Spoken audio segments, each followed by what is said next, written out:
Hello and welcome to my channel. This is Mila Makedonija speaking here.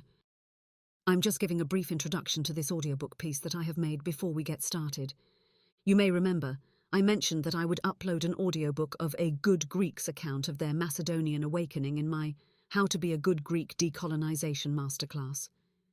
If you haven't seen my video yet, I advise that you watch the masterclass first. In my decolonization series, Let's Decolonize Macedonia playlist, so that it will make more sense as to why I have made this audio piece.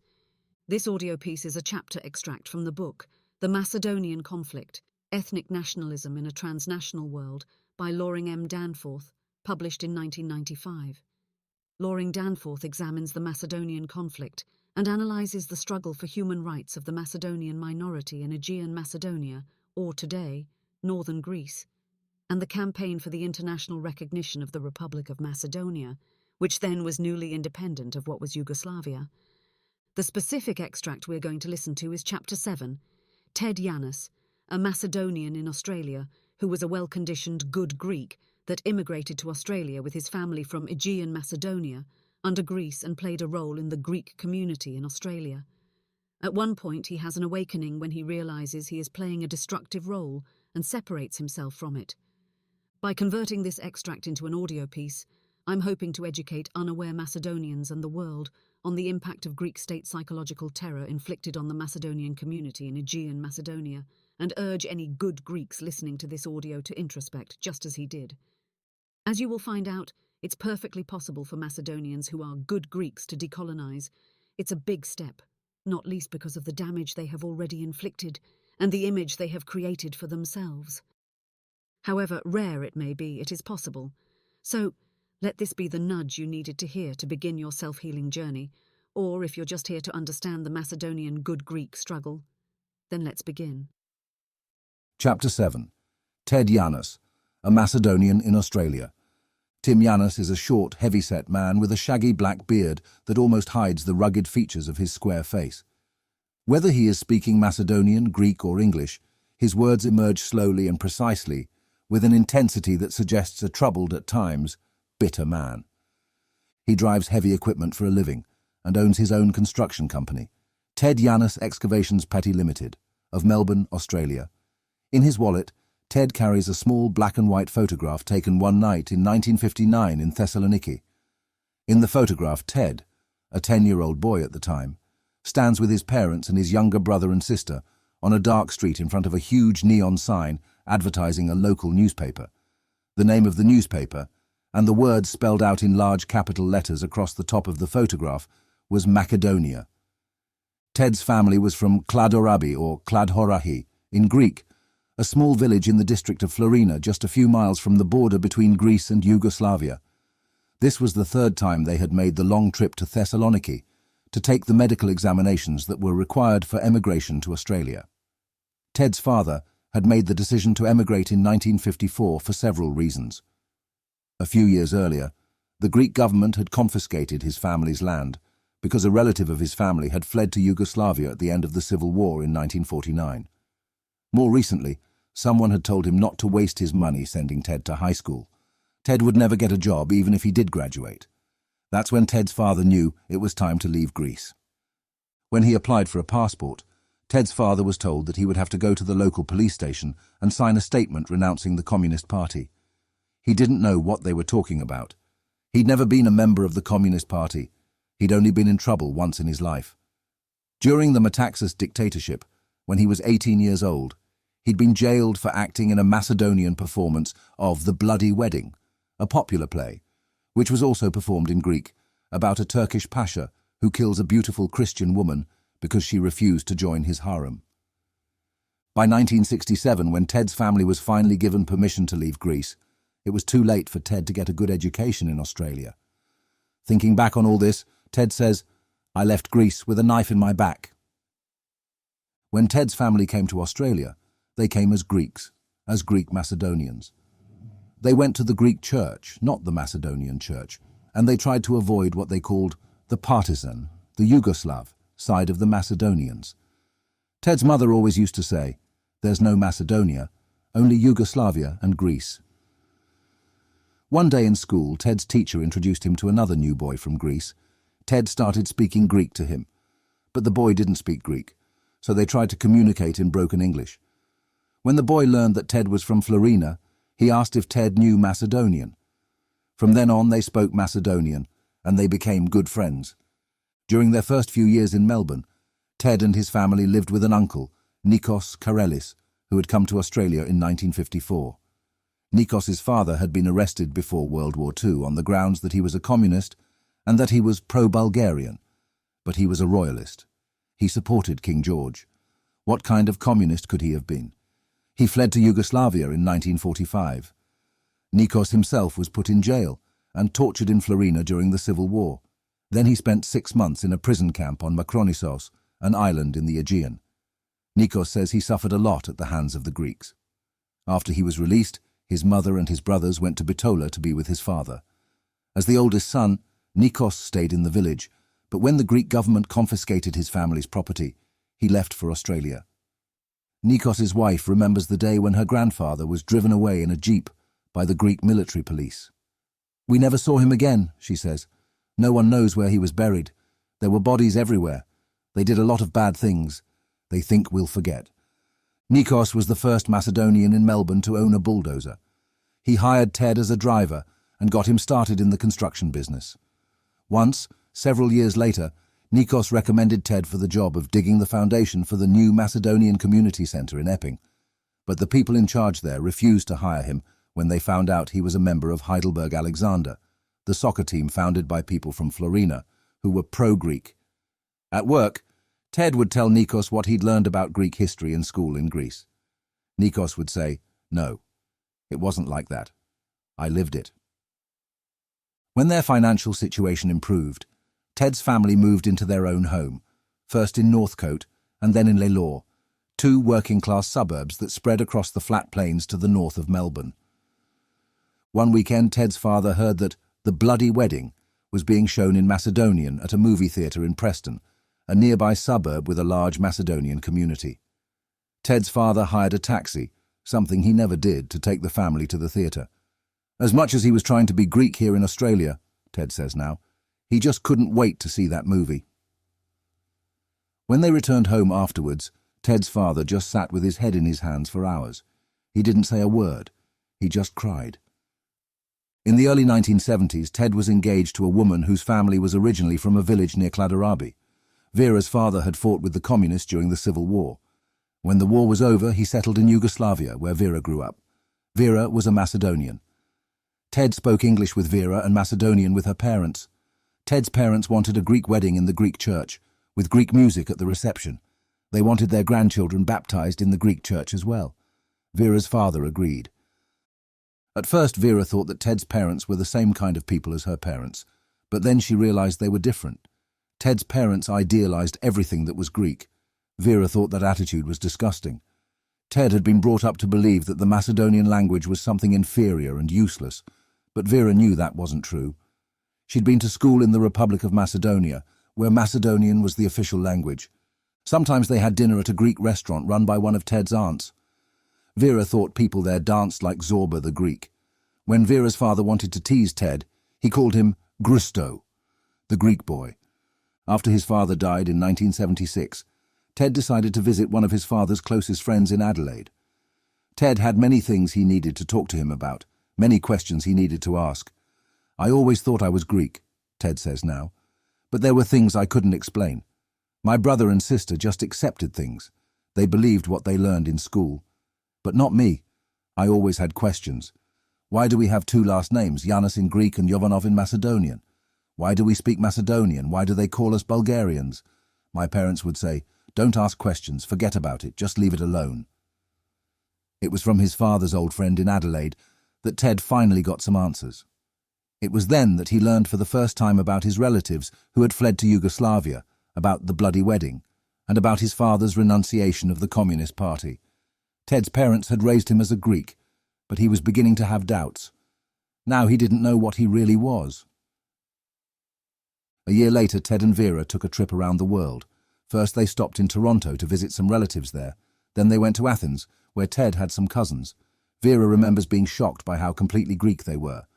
When Ted and Vera finally arrived in Kladarabi after a long trip from Athens, a policeman told them they needed a military permit to visit the village because it was located in a sensitive border area. Ted simply replied, "I didn't need a permit to be born here, so I don't need a permit to visit here," and he walked away. During their stay in Kladarabi, Ted went to a bank in Florina to make the final payment on his family's land, which had been confiscated after the Civil War. All the years Ted's father had been in Australia, he had been gradually buying back his own land from the Greek government. The last stop on their trip was Bitola, across the border in Yugoslavia, where Vera's relatives lived. At a dance held to welcome their overseas guests, Vera's relatives announced that they had a visitor from Greece and asked the band to play a Greek song in Ted's honour. Next section, Alexander versus Macedonia. Ever since he came to Melbourne, Ted had been a loyal fan of the Heidelberg Alexander Soccer Club. Ted and his friends called it Our Club because it had been founded by our people, local Macedonians from Florina. One of Alexander's biggest rivals was Princeton, Makedonija, a team which had also been founded by people from Florina, but people who identified themselves as Macedonians, not as Greeks. Alexander's other big rival was South Melbourne Hellas, the Greek team, or as some people put it, the real Greek team.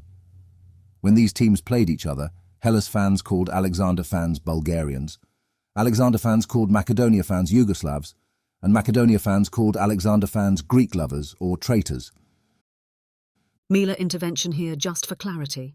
So Heidelberg Alexander Soccer Club is made up of good Greeks, so Macedonians who have accepted the Greek identity, and this is why Princeton, Makedonija, the other Macedonian soccer club, calls them Greek lovers or traitors, and then also why South Melbourne Hellas, an actual Greek club, calls them Bulgarians instead of Greeks. Because as explained before, real Greeks will never accept Macedonians as Greeks, even though the Greek state terrorized them into becoming Greeks, and two, because they see all Macedonians, not as Macedonians but Slavs and Bulgarians, and call Macedonians Bulgarians as a slur. Anyway, back to the audio piece. Some people went to these games for the politics, but back then, Ted said, he and his friends just went for the soccer. In 1979, Ted was invited to become an official member of the Heidelberg Alexander Soccer Club. 3 months later, he was elected to the executive committee. Alexander had just bought a new ground and needed to build a clubhouse and some stands. The club was short of money and couldn't afford to hire anyone to do the job, so Ted did all the earth moving for free. 2 years later, something happened that changed Ted's life forever. Alexander was scheduled to play a pre-season game against Makedonija. This would be the first meeting of the two teams since Makedonija had joined the National Soccer League. 2 days before the game, a meeting of the executive committee of Heidelberg Alexander was called. Tommy Strikos, a member of the committee, who worked in the Greek consulate, opened the meeting. "Gentlemen," he said, "I bring you a message from the consul. We can't play this game. This game has to stop." The consul was afraid that playing the game against Princeton would give the Macedonians recognition. The stronger Princeton grew, the more people would realize that it was a Macedonian club, and the more people would realize who the Macedonians were. Strikos said that the consul was even willing to pay Alexander the $10,000 it would lose by cancelling the game. They would just tell Princeton that some of their players were injured. At this point, Ted stood up and said, "I don't like this. We're a sporting club, and you want us to get involved in politics." Strikos jumped out of his chair. He was furious. "Do you know why you're sitting in that chair?" he shouted at Ted. "I'm here to help the club," said Ted. "No, you're not," screamed Strikos. "You're here to help me destroy that race. As good Greeks, we have to drown those people in the Yara River." Looking back on that incident years later, Ted says, "At that moment I realized he was talking about my people. He was asking me to destroy myself. That's when I understood that I was truly a Macedonian. Whatever part of me felt Greek died. It disappeared. My whole life passed in front of me and I realized I was false. I felt like an adopted child who had just discovered his real parents. All my life had been a lie. I'd been a janissary. I'd betrayed my own people. After every National Soccer League game, the home team buys the visiting team 2 slabs of beer and 1 of soft drinks. When Heidelberg Alexander played Princeton Makedonija during the 1981 season, no one on the Alexander committee would go into the Makedonija dressing room. Finally, someone said to Ted, "You're one of them. You go." A few years later, Ted quit Heidelberg Alexander and joined Princeton Makedonija. But that's not the end of the story. After he left the club, Ted learned that John Topalis, Alexander's president, had removed Ted's name from the big mahogany board on the clubhouse wall that listed the names of all the committee members who had served the club since its founding in 1958. They can't do that, Ted protests. They can't write me out of the club's history. They can't change my history either. I was part of that club. I built the field myself, and now Topalis erases my name because I'm a Macedonian. What does he think he is? He's a Macedonian too, he just pretends to be Greek. His father was shot by the police in the Civil War because he played in a band that sang Macedonian songs. When I joined Alexander, we spoke Macedonian all the time. No problem. Now they say, "What's that Bulgarian you're speaking?" So our people leave. Now you have to be 100% Greek to be in the club. Needless to say, officials of Heidelberg Alexander see things differently. One well-educated committee member talks about Ted in very sarcastic terms. That ethnogenetic process is like Pentecost.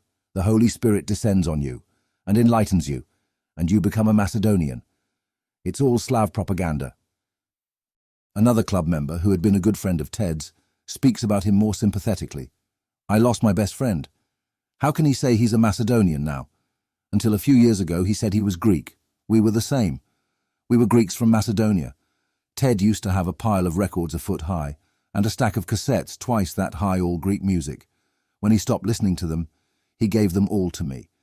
I saw him changing, wavering, and I said to him, 'Ted, I don't care. We're friends. Let's stay friends. My house is always open to you, but don't talk politics with me. Don't insult me. Don't call me stupid and backward.' But it didn't work. Whether he got smarter, whether he got stupider, or whether he got paid, I don't know. But it didn't work." Next section. A real Macedonian patriot. Now Ted is what many Macedonians call a real Macedonian patriot. He contributes hundreds of dollars every year to organizations like the Linden Foundation, the Macedonian Action Group, and the Australian Macedonian Human Rights Committee. He attends all the demonstrations, rallies and protests held by the Macedonian community of Melbourne for the international recognition of Macedonia and for the protection of the human rights of Macedonians in northern Greece. He often wears a Macedonian 91 Folk Festival hat and a T-shirt with a portrait of Gotze Delchev, or on more formal occasions a red lapel pin in the shape of a map of United Macedonia. Ted recently held a surprise birthday party for a friend of his from Florina. Some men came dressed up as 19th century Macedonian bandits with wooden rifles and cartridge belts crossed over their chests. Their wives wore traditional Macedonian folk costumes. The birthday cake was decorated with a big red map of Macedonia, all of Macedonia. When it came time to cut the cake, the band sang the following verses from Pearl of the Balkans, a popular new patriotic song.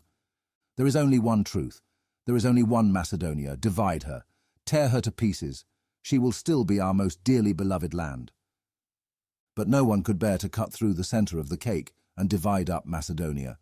So they just took small pieces from around the edge, leaving Macedonia united and whole. A Macedonian driving by the hall where the party was taking place stopped his car in the middle of the road to see what was happening. He thought they were celebrating the recognition of the independence of Macedonia and that he had somehow missed the news. Wherever Ted goes, the conversation inevitably turns to the subject of Macedonia.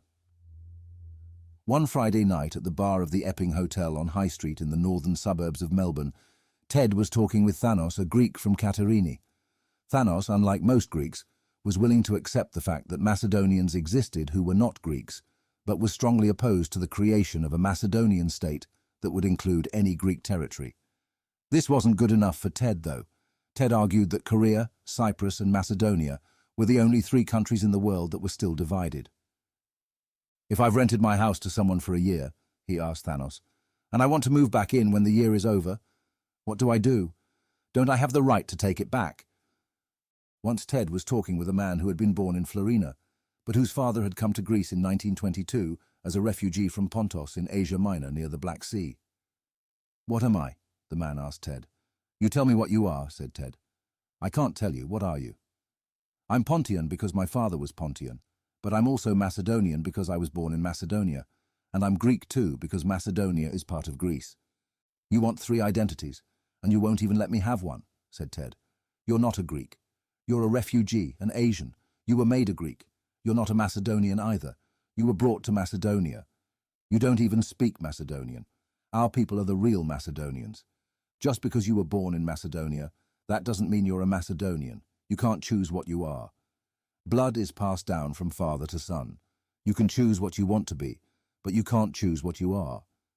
I'm a Macedonian, but I'm an Australian citizen too, Ted continued. That's my choice. I didn't choose to be a Macedonian. I am a Macedonian. If I was born with black skin, I can't change that. I can choose my nationality, my citizenship, but that doesn't mean I can change the colour of my skin.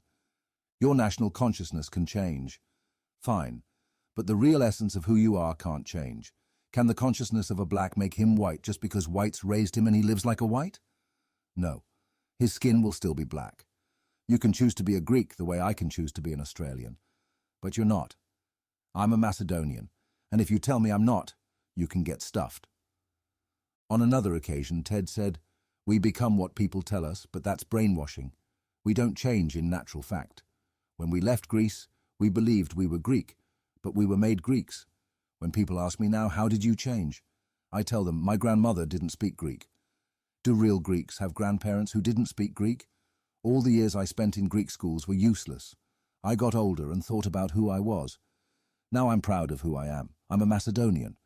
Lots of people say that they're Greek Macedonians, but you can't be Greek and Macedonian at the same time.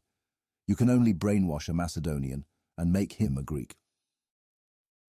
Ted says that ever since he realized he was a Macedonian, his relationships with his fellow villagers have been strained. Most of the other members of the Kladarabi Family Association in Melbourne are Greek. Ted doesn't go to the association meetings anymore. People don't even tell him when they're scheduled to take place. They say he's a troublemaker. Once someone asked Ted to sponsor the calendar put out by the association every year, but there's a Greek flag on it, so he refused.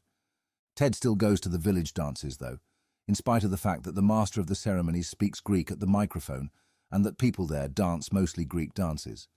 Ted is quick to point out that the Greek they speak is very broken and that they'd break their legs if they ever tried to do the samiko. Anyway, he adds, the samiko isn't really a Greek dance.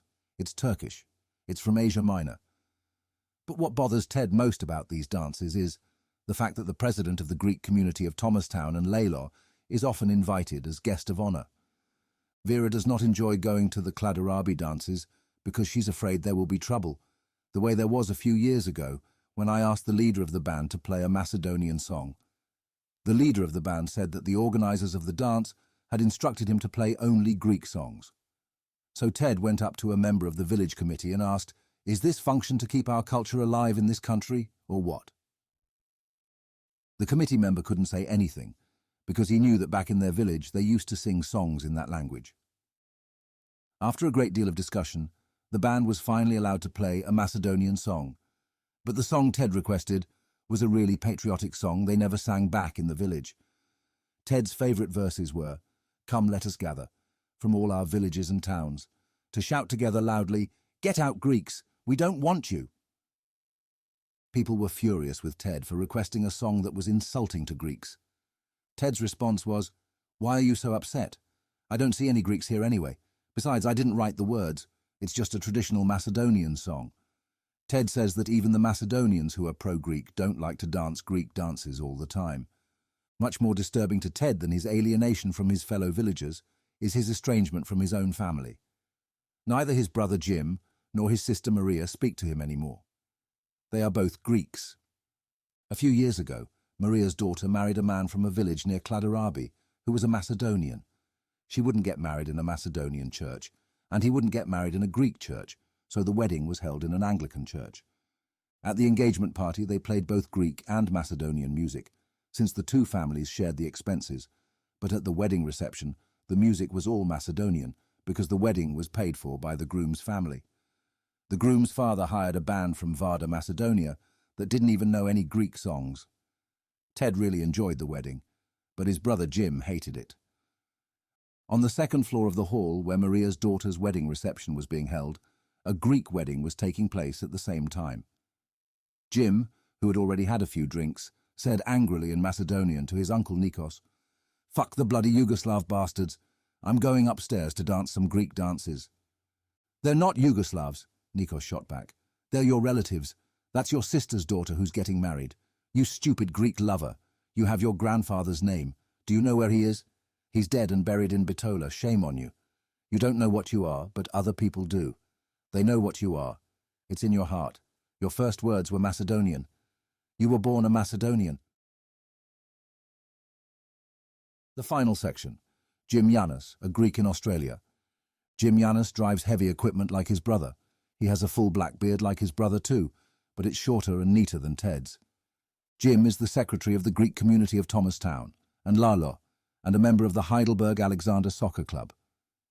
Jim remembers speaking Greek with his parents at home back in Kladarahi.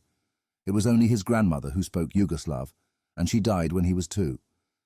Jim didn't learn that language very well until he was about 10, when he spoke it with his friends in the village. Then he forgot most of it because he spoke Greek all the time when he was in high school in Florina. After he came to Australia, he started speaking it because there were lots of real partisans in their neighbourhood. When Vera married Ted and moved into their house, that was the nail in the coffin. That put a full stop to Greek in the family. Back then, Jim says, Ted believed in the Greek Macedonian part, in what we are Macedonians with Greek influence, not Macedonians with Yugoslav influence.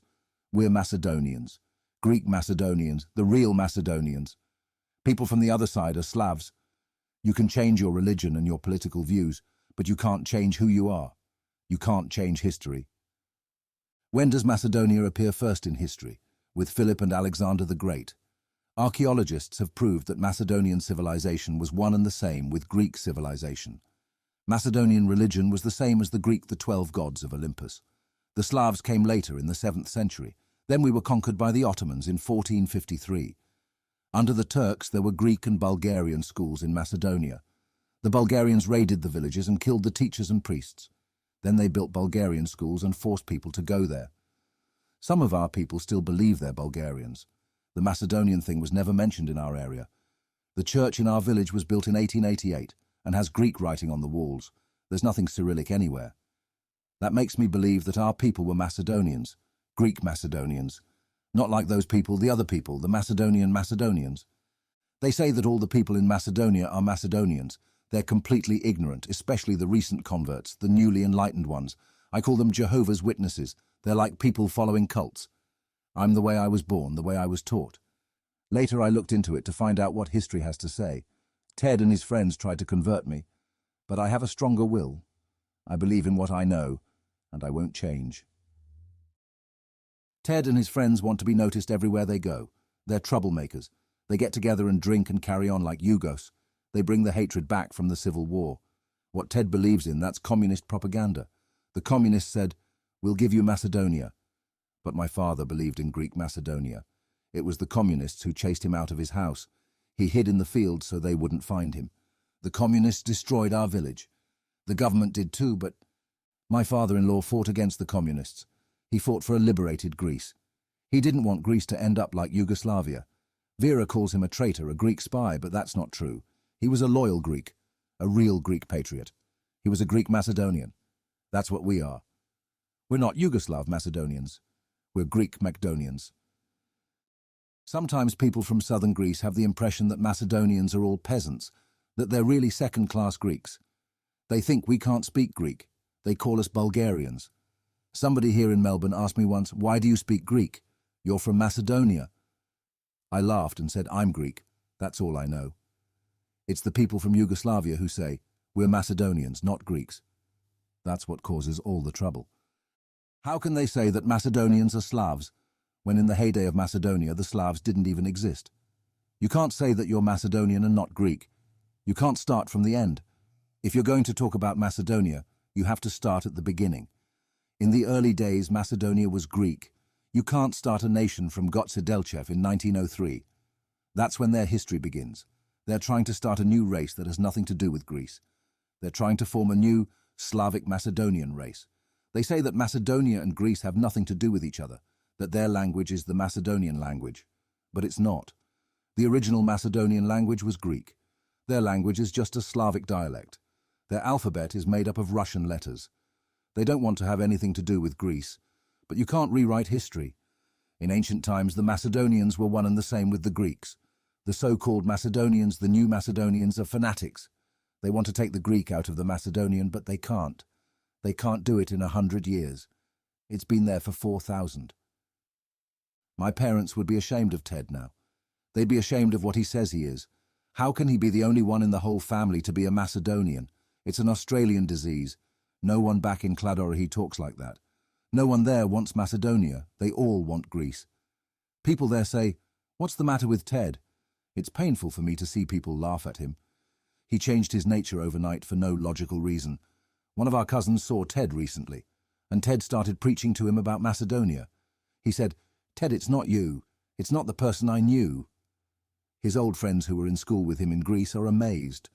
When they see me, they ask, "How's Ted?" I tell them. "He's turned the other way." And they say, "No, not Ted. He wouldn't do that." But he did. Well, that concludes the chapter. And well, you can see the colossal mess that has ensued from the psychological terror that has been inflicted on the Macedonian people, to the extent that they police their own people. The Greek state doesn't even need to be present. They've successfully created their own Macedonian agents to do their dirty work, and really they must love seeing their plans and actions come to fruition, to see Macedonians love Greece more than Greeks themselves, and hate their own origins. Anyway, aside from the obvious mess that has been created in our community, you can also see that despite Ted's efforts to help his family members in his village wake up, and to shine a mirror in their faces, none of it works. It's down to the good Greek to discover this themselves.